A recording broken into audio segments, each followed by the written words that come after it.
right, I guess we're live. Welcome, everyone.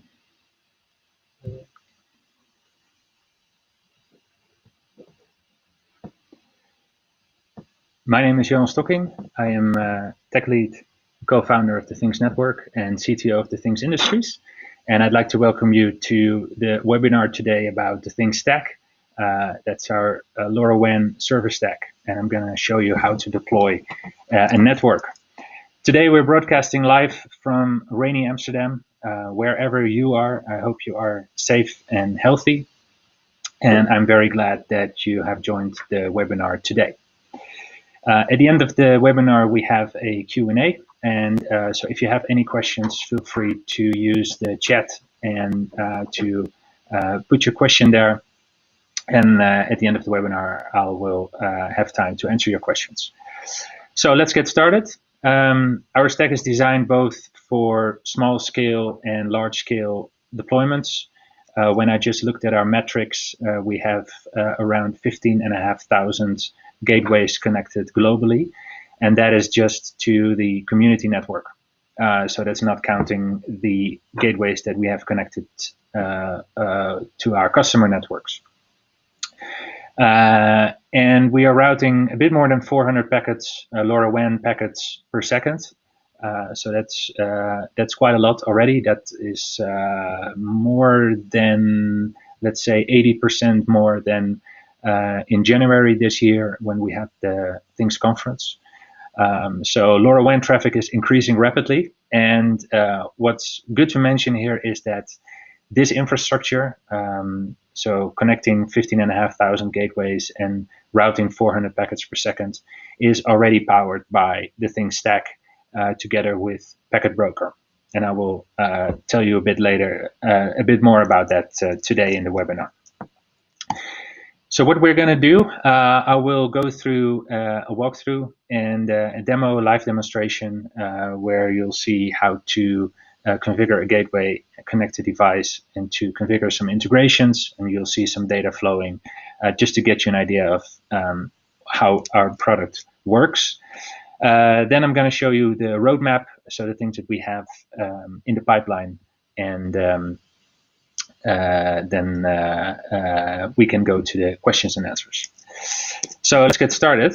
Yeah, let me switch the screen here. Perfect.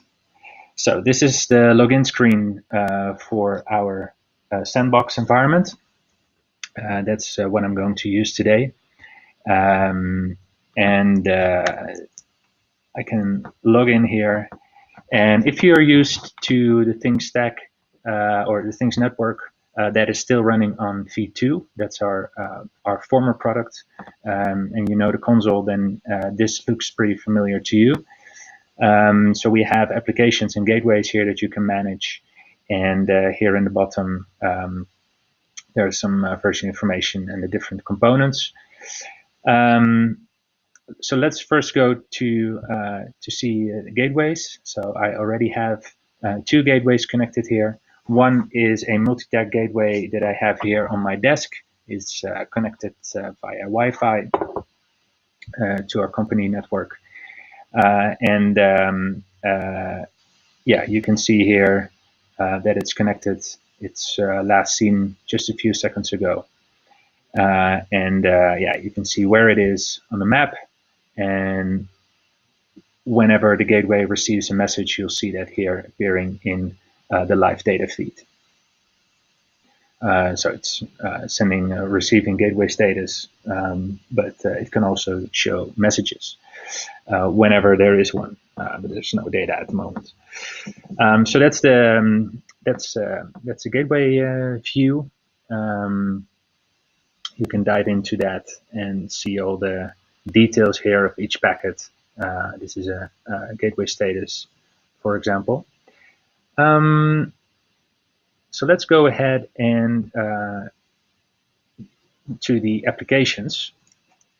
So let's go back to the overview and then to applications. And this is where you can add applications and manage your applications. And applications are basically a configuration for a group of devices. And you can You can group devices in an application, and you can have some common configuration for those devices, and you can manage access on the application level. So I created a new application for the webinar, and I already added a few devices here. So there are 2 devices now, and for the demo I can show you what it looks like to add a new device. So on my desk I have a TAPS device. It is a motion sensor from Connected Things. That's also one of our resellers, and that's a really nice simple device that shows the sensor message whenever there's some motion. When you add a new device here, we have a really nice wizard to enter the settings. So this is an over-the-air activation device. I can select here the LoRaWAN version, and then I can enter device ID. So this is the device ID. I can enter the API. So I have everything here at hand. The UI, and I can add a name here just for better readability. Okay, you can select the frequency plan. Now, if you're onboarding hundreds of devices at once, you're not going through this UX because that would be way too much work. So for all these steps, we have API and CLI as well. I won't go into the details of that, but if you want to automate these steps, you can easily do that by using our APIs directly or using our command line utility. So you can integrate the onboarding in your scripts, for example. If you're not using an external join server, then you can enter here the root key, and this is basically all you need to do to connect this new device. So this is a new device. I can remove the plastic here, and then if everything goes well, this device will join, and you will see that here immediately in the live data feed. There are different ways to get data. So let's while we wait for this device to join, we can also go to a TAPS device that I already created, and that's here on my desk. So this device is already set up, and I have it here. And if this device sends a message, you will see that here in the data feed. So this is what it looks like when a device sends a message. So we have different events here, and maybe at first it's quite overwhelming to see. We're also improving this view to make the events a little bit more readable. But what you see here is that there is an event from the application server. This is the raw event data that contains all the information about one uplink message that the device just sent. So this is the JSON payload. We have here the identifiers of the device, so the device ID, the application that the device belongs to, as well as the EUIs and the current device address that it has. We also have some correlation IDs, and this is really useful for diagnostics. So this can be used to, when there's something not going right, you can dig into the logs and in the events and see what is going wrong. And here is information about the uplink message. So here you see common LoRaWAN information like the F-port, frame counters, frame payloads, also the decoded payload, which is the result from a payload function, and some RX metadata. So this is information from the gateway, so signal quality, location of the data, and things like that. We'll also see here the data rate that's used by the end device. So a lot of information from one message, and that is super useful for applications. We really see LoRaWAN as a last mile. So a lot of LoRaWAN networks are really about the network itself. But we see LoRaWAN really as a means to connecting things over long range using very little power. And this means that we didn't decide to develop an IoT platform. In fact, we really focus on LoRaWAN as a network connectivity layer. And even though we have some device management, we focus on integrating with existing IoT platforms and making it really easy for you as a developer or a solutions architect to work with your data.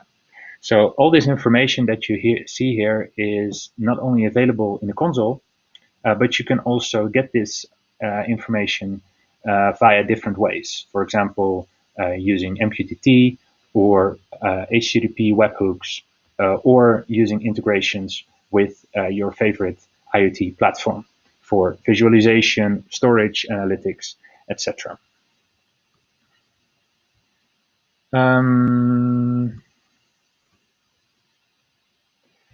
Let's see. Yeah, so this device has joined.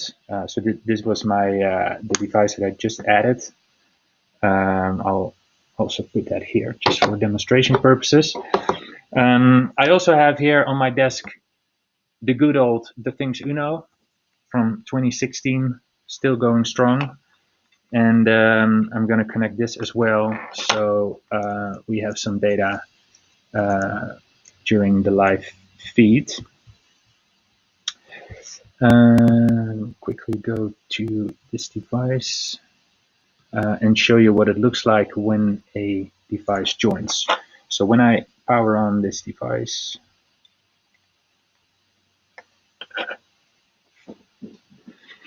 you will see in a few seconds that it joins and that it gets a device address, etc. So this is what happens, and then it starts sending data. All right, so let me show you then what it looks like to work with data. So we have different ways to get data. One of the recommended ways for application developers to get streaming data is via our HTTP webhooks. And to show you that, you can go here on the left, integrations, and then webhooks. And you can add a new webhook integration. We have a few existing templates, and we're adding a few more. We're also fixing this image. And you can go here and add a custom webhook. And this would be configuring an endpoint on a server that you control. So I'm going to show here what that looks like and create a new request bin. So this is just for development for testing. So this creates temporary URL that I'm going to use to send the data to. So that is the base URL. You can get the data in JSON format or in protocol buffers, which is a bit more bandwidth efficient. And you can add some headers here. So you probably want to secure your endpoint with an authorization header. And you can add any header you want. And here you select which messages you want to receive. So I'm now configuring only uplink messages and device activations, but you can also get all the events related to downlink messages. So if you schedule a downlink message, for example, you get the downlink queued event when the downlink actually got sent, or when it got acknowledged or not acknowledged. You can get events for that, which is really useful. So I'm going to add it here, and then it's configured. And now when the end device sends a message, so let me go back here and wait for the next message that the things Uno sends. Here we go. We can go here to the request bin and refresh the page, and here you'll see what a request looks like. So this would be all the information that the Thing Stack sends to your platform. So you see here, obviously, the user agent, that's our application server. Here you see the authorization header that I just added. And here you have the raw body, which is basically all the information that I also showed you a few minutes ago in the console. So we'll send you everything, all the metadata, everything that your application possibly needs to process it further. So that's HTTP integration. It's recommended because it's really easy to scale both on your end and on our end. You can also use MQTT, which is a really popular way of working with streaming data. And for this, I will give a short demo with Node-RED, which is also very popular for prototyping. So I have Node-RED running here locally. And using MQTT, starting with an MQTT in node, I can add a new MQTT broker. And the server here, I need to enter the server and some credentials. And here in our console, you can see exactly what you need to enter here. So here in MQTT, we have a encrypted and a non-encrypted endpoint. You obviously want to use the encrypted endpoint. So the address here and the port 8883. So we're going to enable TLS, verifying the server certificates, and not using a client certificate. Instead, we're going to use a username password authentication. So the username is here. It's webinar at the tenant ID, and the password is an API key. So you can create an API key here on the fly, which only has access to streaming data. So that's it. And then I can, because we are sending JSON objects, the node can already parse that for you. And we are going to subscribe to all events. All right. And I can connect that to a debug node just to show you what that looks like. And then as soon as the end device sends a message, you will see that here on the right, and it will already be parsed by Node-RED as a JSON object. So this is what it looks like. This is collapsed. You can go in here and you can see all the data again, just exactly the same as what I just showed you in the console. So that's using MQTT. Again, super easy to get data. Finally, what I wanted to show is the AWS integration, and that's our brand new integration for connecting with AWS IoT. So the low-level way to get data is via HTTP and MQTT, but you can also use a IoT platform like AWS IoT, and we're also building an integration with Azure IoT for those using Microsoft Azure. So we have some nice documentation about this, and what the AWS IoT integration supports is not only uplink and downlink messages, so you'll see all the messages in AWS, but you can also create devices in the AWS IoT console. And you can even, and that's something that we are adding to the next version that we have in the pipeline.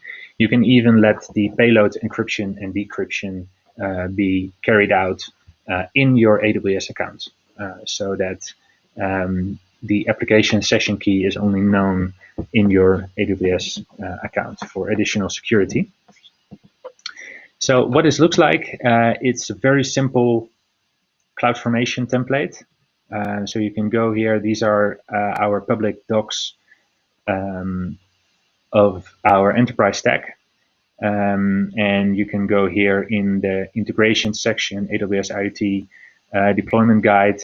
And there are some very simple instructions to get started. And here is a very simple button to launch the CloudFormation template directly in your AWS account. So you can select the region here and then deploy for cloud hosted, and that takes you straight to the AWS console. And here you can enter the parameters that are necessary for setting up the AWS IoT integration. So you can select the thing type that you want to use in AWS. You can configure the address that you're using for the thing stack. So we are now on the sandbox in EU1, but you can configure here your own tenant ID or your own cluster if you have a self-hosted environment, the application ID, and an API key, and then you can basically create a stack. So I already did this, and this is already up and running here in our sandbox account. And what happens then is that every time a device sends a message, a thing gets created automatically in AWS IoT. So this is the things that I have here, and you'll see here the Defi UI. But you can also dive in here, go to the shadows, and get some metrics from the device, which can be really useful. You can subscribe to streaming data, so you can go here and subscribe to the message flow, and then we'll wait a bit for this device to send a message.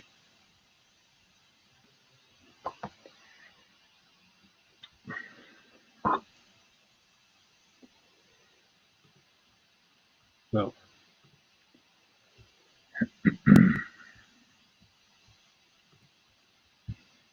yes, here we go.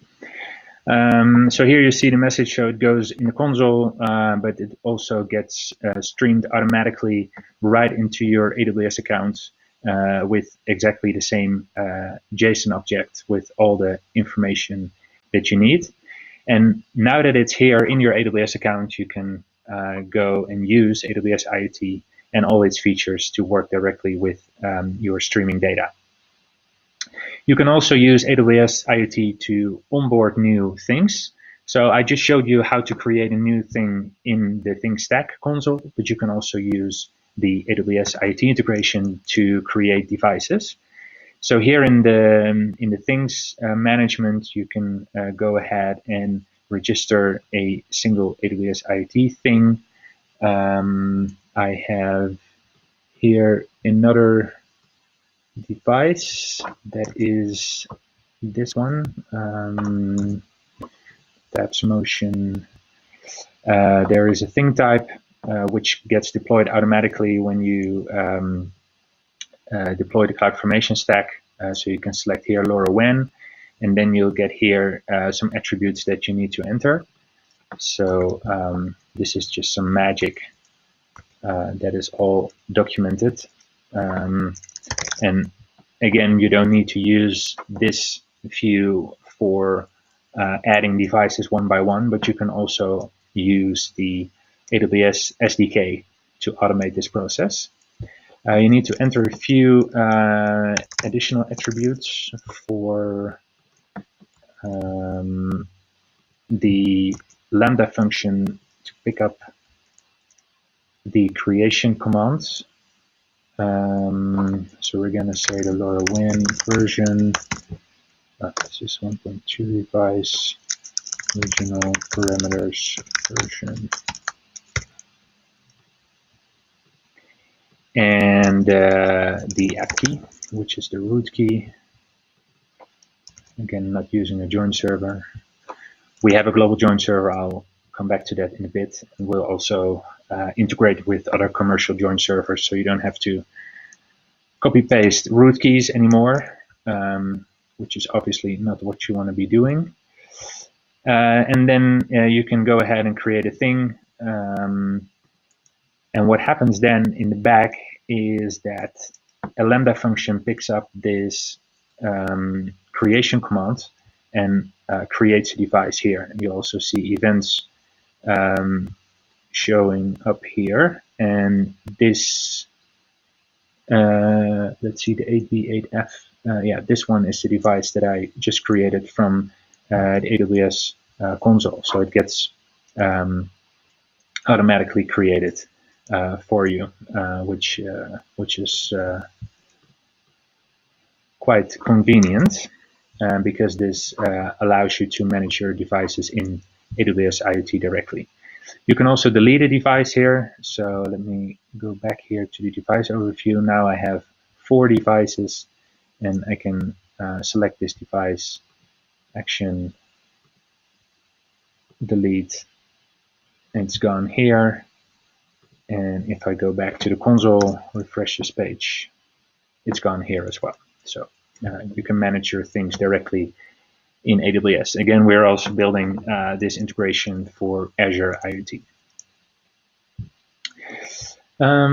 We also have a marketplace listing. So this is using our cloud-hosted deployment. So that's infrastructure that it's operated by us, by the Things Industries. If you want to run the stack in your own AWS account on an EC2 instance, you can go to the AWS marketplace and find the Things Enterprise Stack listing. And here you can subscribe to the Things Enterprise Stack that will then be deployed in your AWS account as an EC2 instance. So you can fully control where the stack is running. And you will be paying for the number of devices that you have in your account. And yeah, this way, again, we are not building an IoT platform. We are building an IoT ecosystem, and we focus on the connectivity layer. But we spend a lot of time enabling developers to work directly with their data so that they can build solutions on top of our technology. So let's go to what else do I want to show you? Let's see, are there any questions at this point? No, I don't think so, not yet. Again, if you have any questions, feel free to shoot in the chat. And I will go back quickly. Oh no, what I wanted to show is Packet Broker. That's really one of my favorite topics. So I have the multi-tag gateway here, probably very familiar to most of you guys. And this is now receiving data from my Things Uno. But with Packet Broker, we interconnect networks. And so we have an integration between the cloud-hosted environment that I have here and the Things network, the community network. And that means that if this gateway disconnects for some reason, or if I want to receive traffic also that's picked up by those 15,500 community network gateways, you can use Packet Broker to get your traffic. So let me go back to the Things Uno device that I have here. and then to the live data feed. And just for demonstration purposes, I will show you the metadata of one packet. So here we have, yeah, this is it. Going here into the metadata, sometimes you'll see an actual gateway, and sometimes you'll see a gateway ID packet broker. And then there is some additional metadata that is sent by packet broker, showing, for example, that this packet was also picked up by a gateway connected to our staging environment, which is a different network.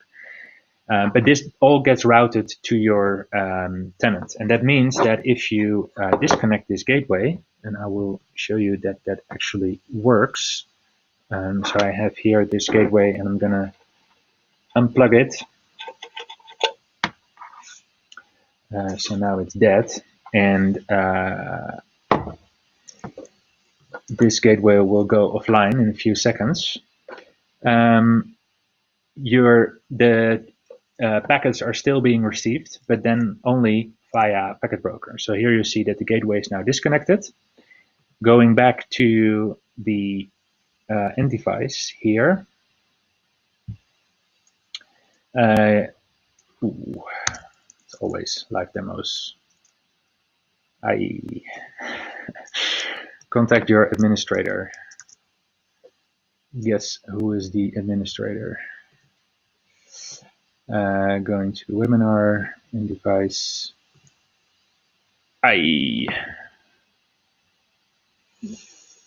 Okay. Well, this is always with live demos. I can show you the data feed here as well. It's no problem. So this device is.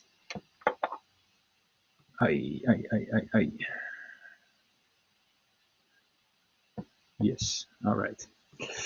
Cool, I will get back to this in a bit. Let me answer some questions first. I have a question from Brendan Ronayne. I hope I pronounce your name correctly.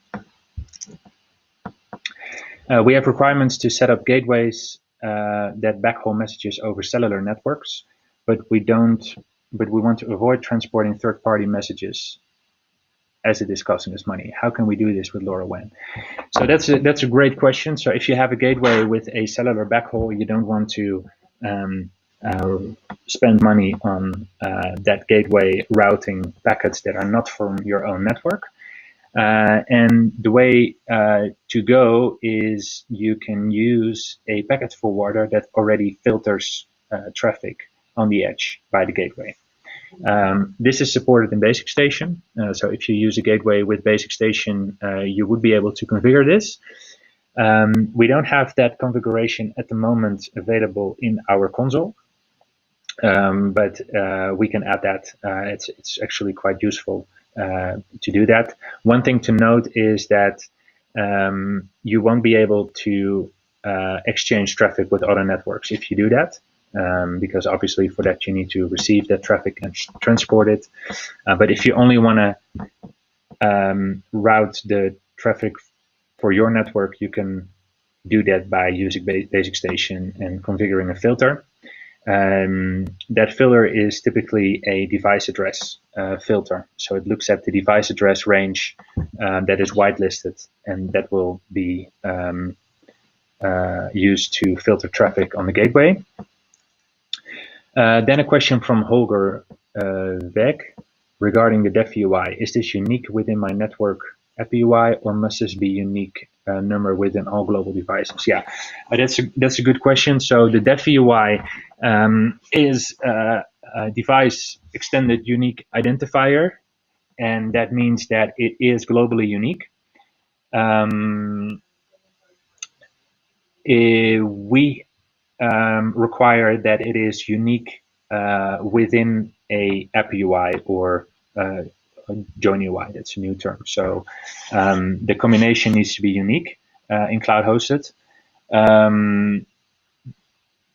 This traditionally can lead to conflicts. If you randomly select a join UI and a def UI, you may get conflicts over time. In the community network also, and this is also why the community network is separate from our cloud-hosted infrastructure. This is more of a free environment, the community network, where you can register any EUI that you want. We are also supporting device claiming, and this will take away a lot of trouble that's caused by EUI blocks. We're going to make it really easy for device makers to make their devices claimable.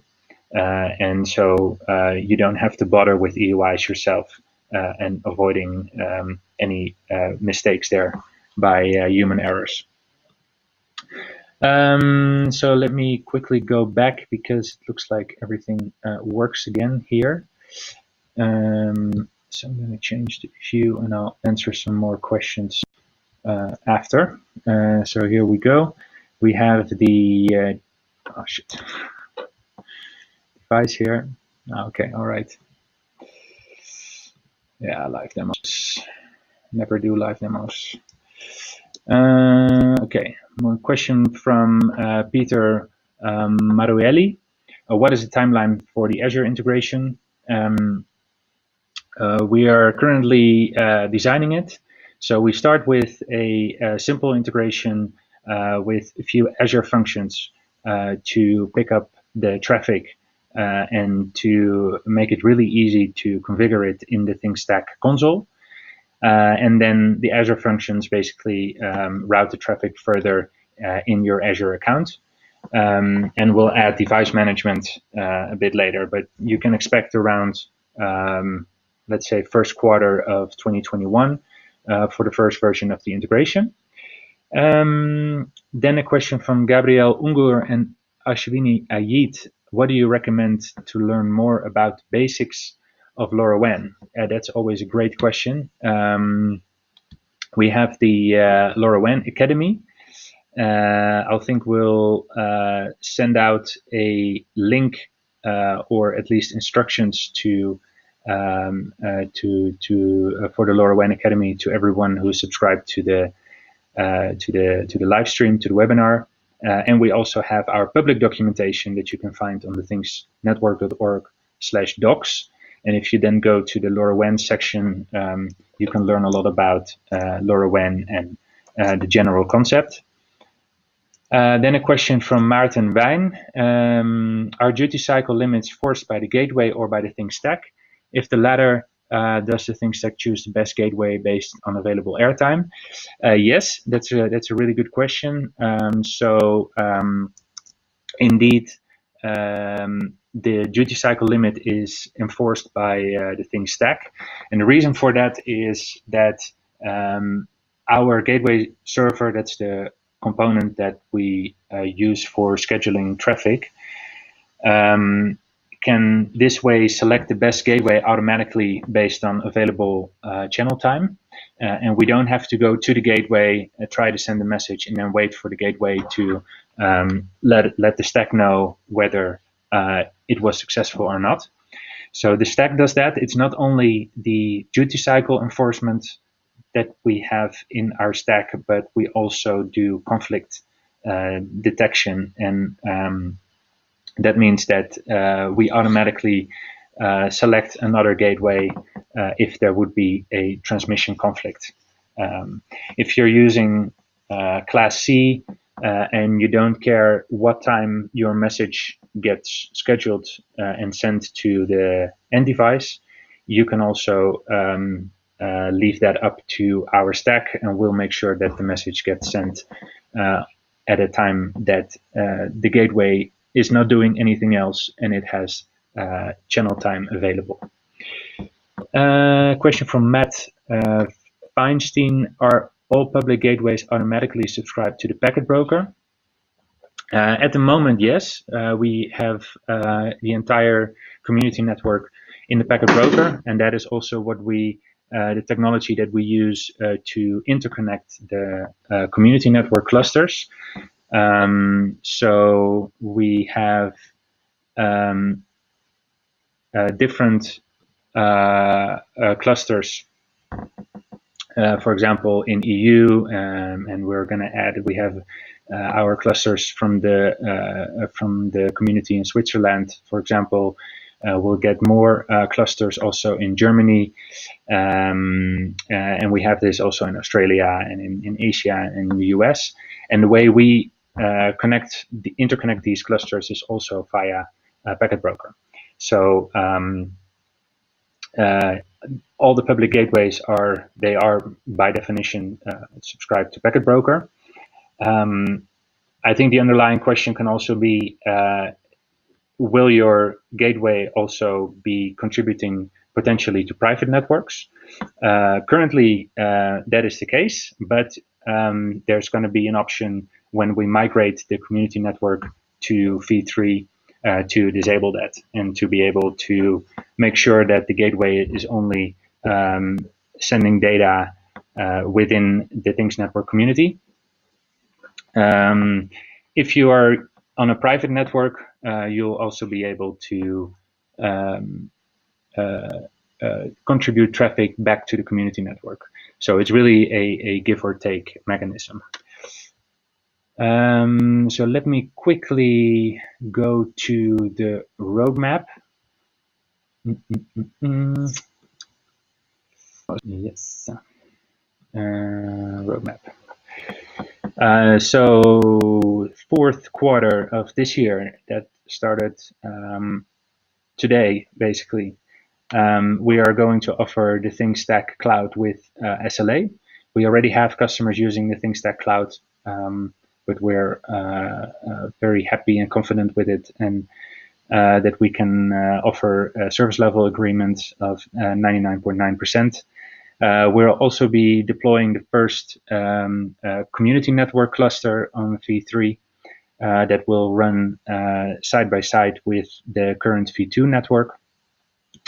The AWS IoT integration and the SaaS marketplace listing is going to be live, as well as single sign-on. So we're getting, you get one account, your existing Things Network account, that you can use on the community network, V2, V3, the forum, the community pages, and everything.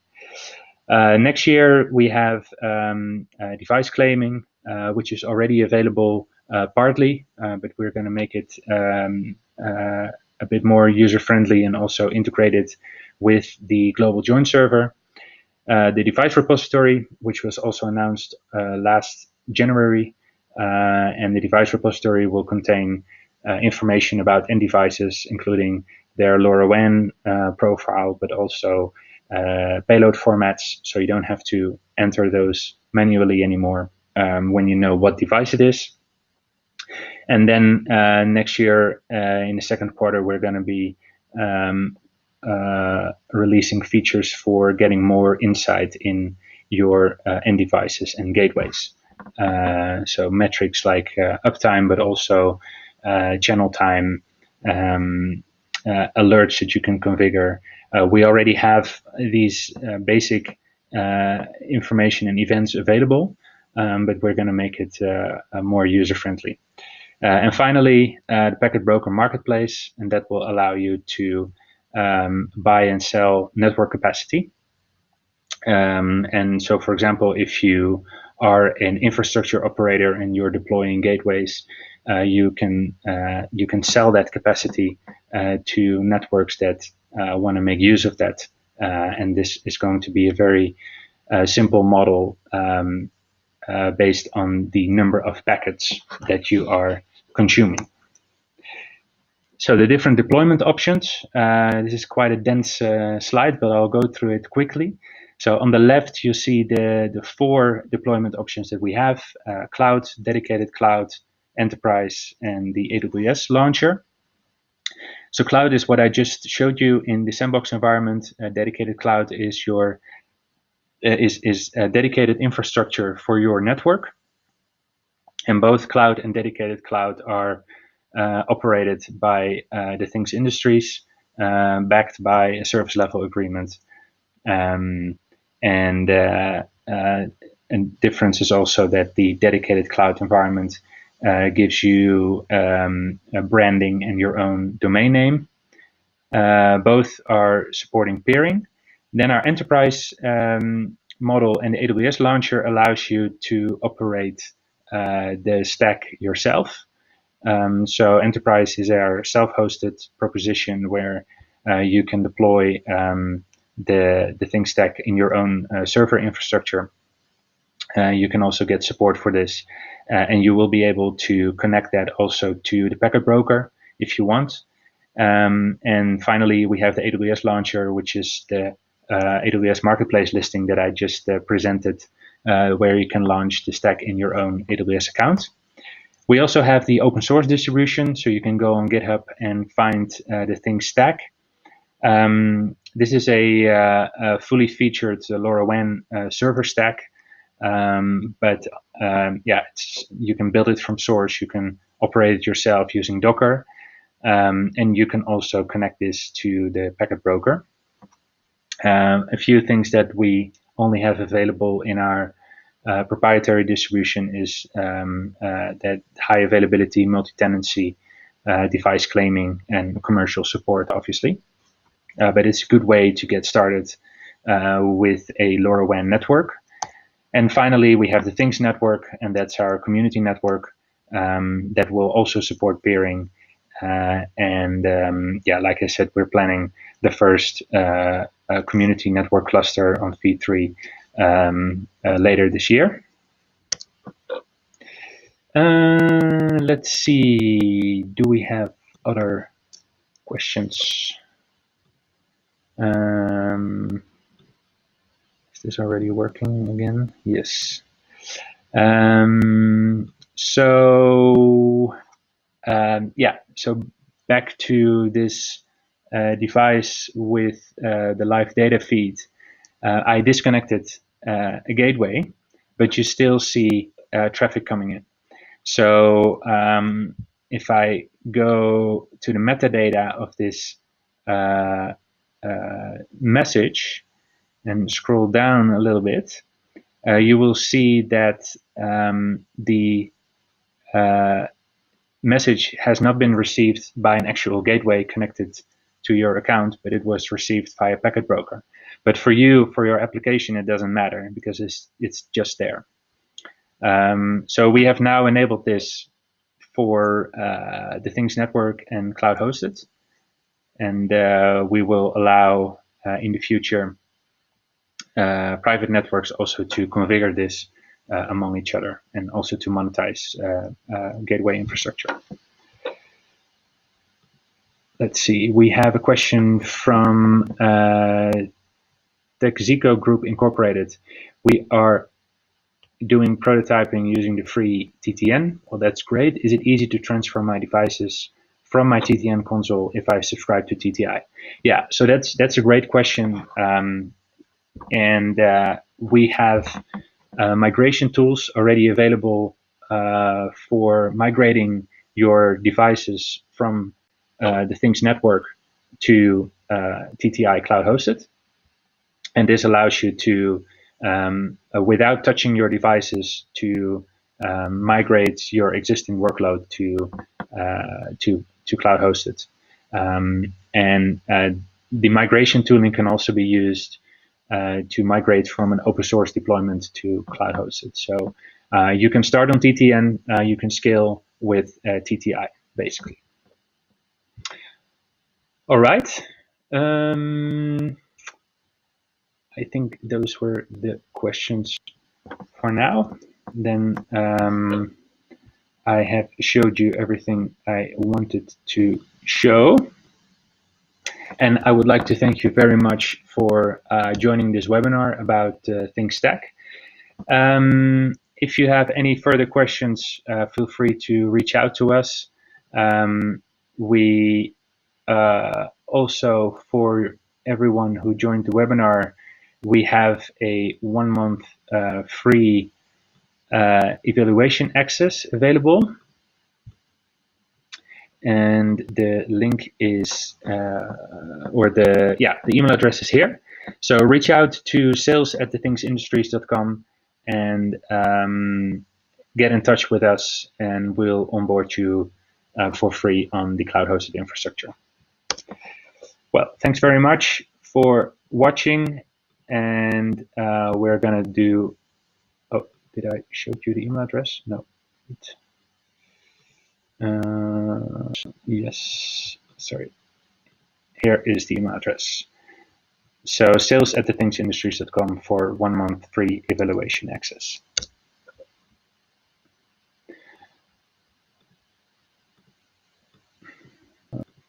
All right. Well, thanks very much for watching, and see you next time.